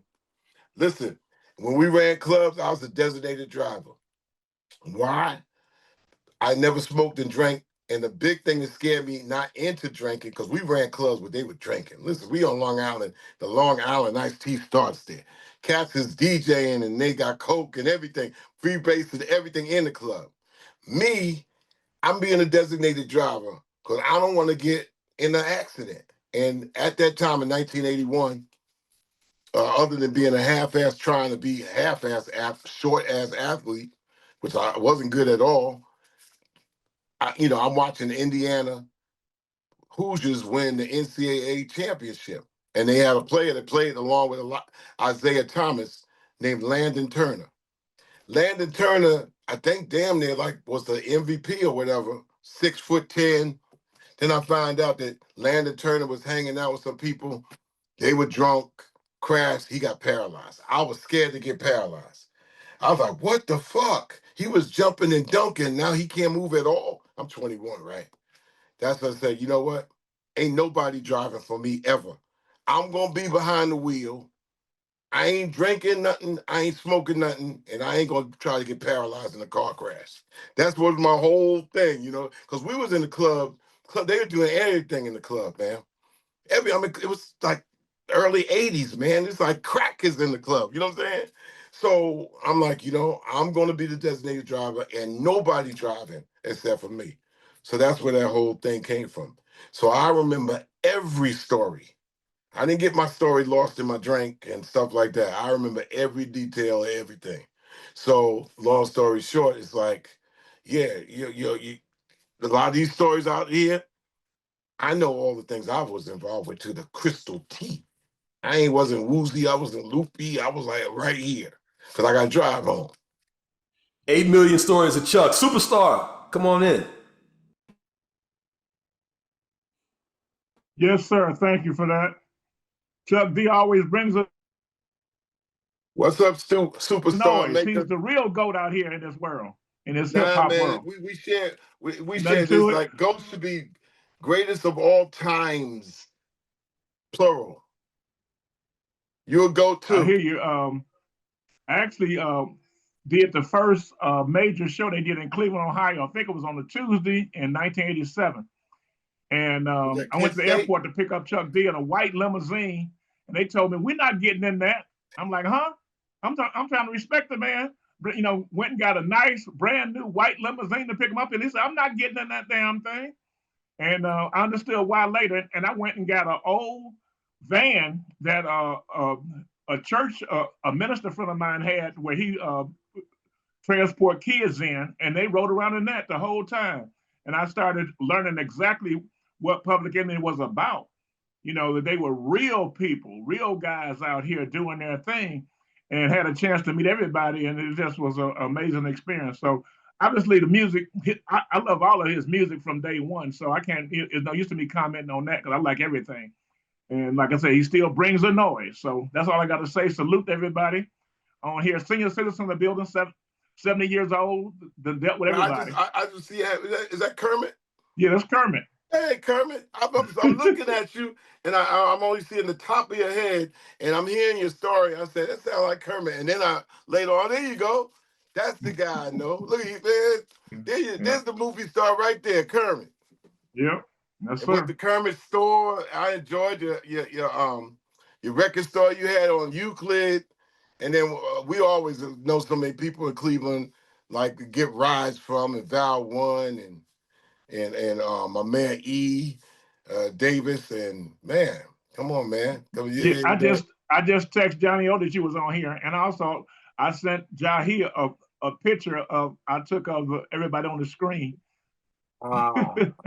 Yeah, Jahi is actually part of our unit as we go out there to do the Rolling Stones tour. So he's on turntable number 2. We go full circle, man. We don't really pick up new people. We just have different starting lineups. So Jahi is pumping. I'll tell him tonight that we talked. Yeah, he sent me a photo. I texted him. He sent me a photo showing. I didn't recognize who that was on turntables. Now you telling me that's probably was him on the turntable. Yeah, it was Jahi on turntables. Yeah. Yeah. Yeah. All right. Appreciate everybody. Yeah, Kermit, man. Y'all know that Kermit is an icon, legend. He is really like one of my main mentors, and he is the chief reason that we was able to have some grounding in Cleveland. I thank you, man, forever in my life. Yo, Chuck, man, I know because we've had you on. I don't see anything out of New York if anybody's asking any questions. Yeah. We actually got one more, and then I'm going to let you do your thing. One last, somebody wants to say something to the brother Chuck D real quick. Peace and love. Peace, how are you? This is Sister Trey Danya from X Clan. How you doing? Good to see you. Nice to see you. See you, yes. I haven't seen you. Last time I saw you was at Lumumba's homegoing. That's a long time ago. That's a long time ago. Nice to see you. Good I have more of an international question for you. Yes, ma'am. I watch different channels about like cable channels about hip hop in Brazil, India, Bali, all over the place, all those different melanated countries, but it's like they stuck in the 80s. It's not like right now. They breaking, they're doing all kind of stuff. How you feel about that? You think that's gonna it's very dated. I don't know how when I'm watching this stuff, like they do a lot of stuff on the Red Bull channel. I don't know if you watch the Red Bull channel.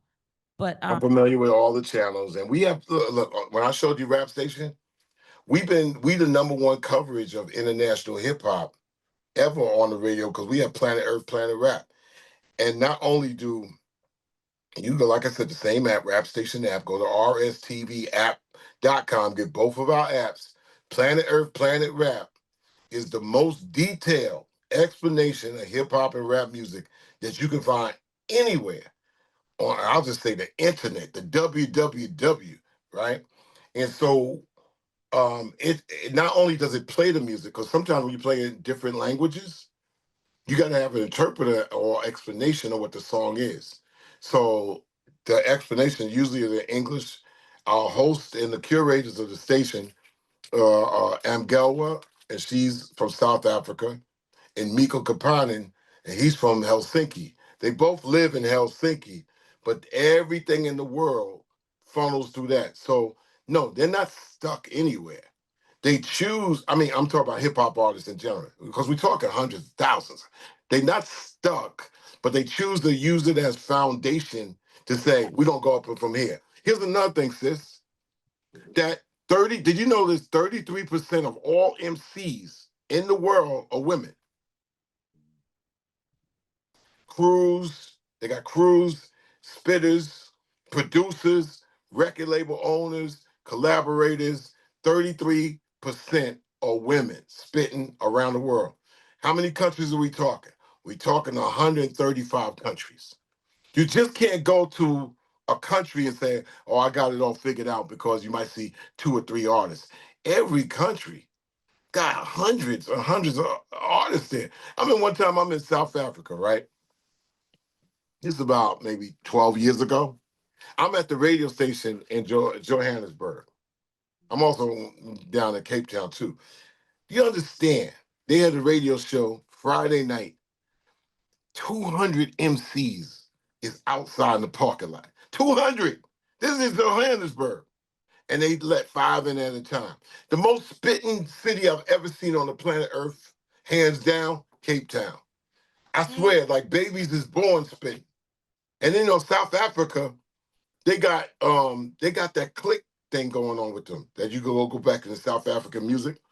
Where they could do the click with their mouth and then rhyme and then do a beatbox and still be spitting. So outside the United States, what you got, sis, is super MCs. You know what a super MC is? A super MC that it could come at you in 3 languages. So people talk about Drake and Kendrick Lamar battling. What are you going to do if you battling a rapper that could spit in 3 languages? Rap is only based on the beholder. If you don't know what they saying and they still spitting past you, you could give them props, or you could say, I don't even know what they saying, and leave them. But if they on rhythm, their voice is right, and they online, and they spit, and they not only can they spit 2 or 3 languages, they braid them. So you know what braiding languages is? They spitting some in English, some words pop up in French, then they come up with some dialect, hood language. You know what? Yo, man, hip hop is not stuck. It's really advanced. If there was a hip hop Olympics, I'm not sure the United States would get the gold, silver, or brass. I'm not sure about that. I'm amazed when I see all of that. That's why I asked you how you. Yeah, United States wouldn't get it. They wouldn't get it in turntablism. They wouldn't get it in dance. All right, so that's 2 elements right there. They might not get. They definitely ain't gonna get in graffiti, because it should put you in jail in the United States, right? So you lost 3 of the elements right there. The only element left is, can you MC better than somebody from another country? And already, we can make a parallel right here. Y'all like movies, right? Y'all look like y'all check out Netflix and all that, right? What happens when you see those Black British actors, right? Like Idris Elba. He could turn an accent like poof, and you be like, yo, he just flipped the accent and I thought he was from Philly. Idris Elba's, man, from London, man. It's like, yo, so them British actors in the UK, you can't fuck with them. They can fucking go into character mode like, whoof, and you be like, yo, they fucking aliens. Now, on the lesser mode, MCing, they can assume any MC identity. Even if you want to talk about Drake, the dude is from Canada. He was an actor. So everybody's been following his mimicking of certain styles, and then he developed a style out of mimicking. But he's from Toronto. Yeah, his father from Memphis, but his mom's from Canada. So he's assumed the MC style that kind of convinced a lot of people. People say, oh yeah, well, Drake got a thick catalog in his music. Yeah, okay. But his MC style is like a chameleon. So I get lost. So help me. I get lost when it comes down to who's this, who's that, who's the best out of the best. Because cats is confused when they ask the question. Chuck, who you think the best spitter is? I seen this dude that was in a wheelchair and couldn't move his body and it was texting from his mouth. And this dude spit the most incredible Brazilian verses I ever heard. I don't know where I rank him, but he was doing the impossible. That's great, man. Chuck, man, I know we've had you on. Before you go, can you let people know where they can reach you after any interviews, drops? We definitely want you to plug the app again because I know it's going to be some DJs. I'm definitely one of them that will want to submit some mixes to the app. So is there a way you can let us know in the chat or just right here? We can type it in. Yeah, it's rstvapp.com. You could get the Rap Station app and the Bring the Noise app. Bring the Noise app works for years just like TikTok. You can upload, you can do live. Yes, if it gets any glitches, it's because we ain't got Elon Musk money and we ain't got Mark Zuckerberg money. So we're not gonna be Instagram and Facebook. Although we 2 years in, we're always looking for venture capitalists, but I ain't begging at this time. People could catch I do the And You Don't Stop radio show every week. You could catch the And You Don't Stop radio show on the Rap Station app. And let me see the app we use. I just have a mental block. Without going right into that, if you go to And You Don't Stop radio show, we take submissions at And You Don't Stop at channel0.net, spelled out, and Rap Station Flotation, FLOWTATION, Rap Station Flotation at And You Don't Stop at channel0. Rap Station Flotation at channel0.net. The show is also heard on Mixcloud, so I think some of y'all are familiar with Mixcloud, And You Don't Stop. It's been running on there for 10 years, but also it runs on our apps too. And that's where you could hit me up at Chuck D at channel0.net. Chuck D at channel0.net. Okay. Yes. I rarely ever check my email, but I'll pass it on. But yeah. I'll say this, Chuck, we have guests on and they say that they'll reach back out. I feel like you will at least a little bit. So it's all. Yeah. I will pass it on to people that process it better and it'll float back to me. No doubt. I mean, I was on, and I'm on X, and I'm weaning myself off of X. I'm not on, I have teams running Instagram. So me to give out the Instagram is like, but personally, I'm on X at Mr. Chuck D, and then I move things out from there. I'm spending less and less of my time on these social media strangers, but I'm there. Somebody the day hit me up on DM and said, I need money for my college. I'm like, so I sent them the app link. I'm like, this is where I spend all my money. So I get all kinds of crazy ass DMs and shit. So Scam, man. It was probably a scam. They're trying to get Chuck D, man. That's all. But you know what? I'm in control of who I am, so I'm gonna easily say no. No doubt, man. And everybody remember you can get the new album, Enemy Radio Armageddon. And this is on all streaming apps, right? Will get what he needs from me. Okay. And Will, you got something coming at you soon in a few weeks. Okay. That I'm gonna tell you, just do what you gotta do. K-Max says, will it be vinyl as well? Will you be putting this on vinyl? We noticed you did put up a vinyl recording earlier. Radio Armageddon was Def Jam. They don't play. I mean, okay. There you go, K-Max. Whole thing laid out and shit like that. It's a Def Jam record, with the vintage, and then all the side, So yeah, Radio Armageddon. It's got its own legs, and then it's around the world. It's getting traction.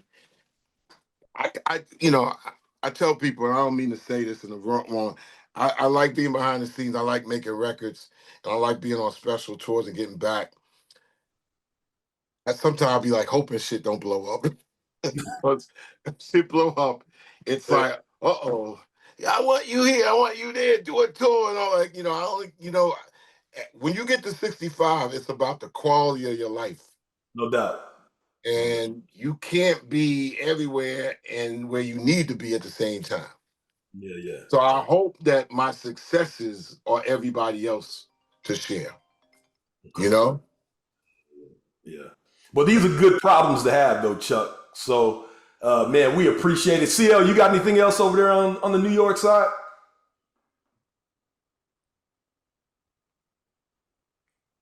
Yeah, my bad. Say that again. I say, you got anything else on the New York side y'all need? Nah, we're good, man. We honored to have Chuck D in the building, man. He's been a Digiwaxx representative from day one. Always, not just, you know, intellectual one thing, but to also be a technologist and a person that's always been pushing technology, using technology. You know, he was on the radio game way before most people was doing digital. It got to be DWI right here and Chuck D. And I got to give him credit for that, man. And he shows up for the DJ. So shout out to Chuck. Man, big up to you, Chuck, man. This has been an honor. I can say for myself, for sure, it has been an honor to know that you was out there, man, and paying attention, but it makes sense with how you run your life, man, and how you are about hip hop music and this culture, man. So we appreciate it, bro. Hey, listen, I tell people all the time, I try to be a prism. Light come my way. My job is to spread the light to as many places as possible. You know, I do my best. And I was telling somebody today, you might not be able to share the fame, but you could kind of share the success. And I wish the best of y'all, and I'm at your service. How about that? No doubt, man. And let us know whatever's happening on this surprise tour, the surprise that's happening on this next tour, man. We will be looking forward to it, man. You guys got a surprise coming. Chuck D, everyone. Digiwaxx. Appreciate you, Chuck. Likewise. Digiwaxx.